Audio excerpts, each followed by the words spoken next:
Hello everyone! Again, this is Teacher Grace at your service. For today's vlog, ay ituturo ko po sa inyo kung paano magbayad through GCash ng inyong requested PSA birth certificate online. Halika, simulan na natin.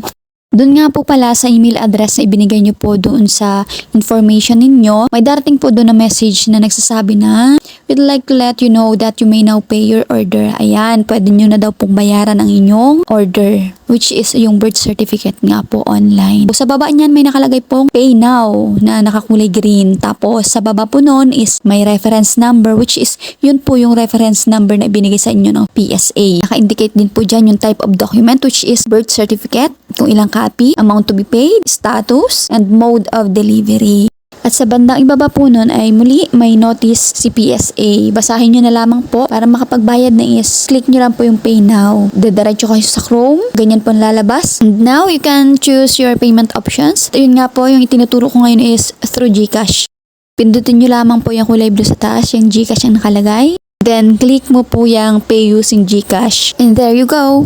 Connected ka na po sa GCash. So, ilalagay mo lamang po dyan yung iyong GCash account number. Then, click mo yung next. Ilagay mo lamang po yung, or type mo lamang po yung 6 digits authentication code na isasend po dun sa iyong GCash number. Click next kung tapos na. And then, ganyan po lalabas. Log in to pay with GCash. I-enter mo naman po yung 4-digit MPIN ng GCash mo sa part na yan. Click next. Taran! You're almost there. Click mo lamang po yung kulay blue sa ilalim. Pay 365 pesos. Then, click proceed.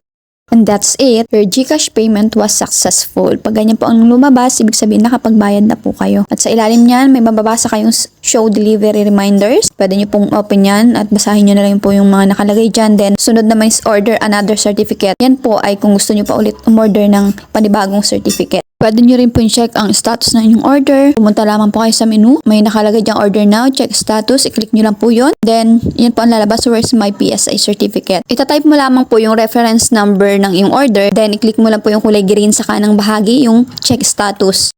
Yung statement na yan na nakabox, your order with reference number blah blah blah is already paid. Yan po yung status ng aking order ngayon. So, i-click mo lang yung okay. And that's it. Sana'y nakatulong po sa inyo ang video kong ito. Hanggang sa muli. Maraming salamat po sa inyong panunood. Huwag niyo pong kalimutang mag-subscribe. Click niyo na rin po ang like button. Ako po si Teacher Grace na palaging nagsasabing, be kind always. God bless us all. Bye!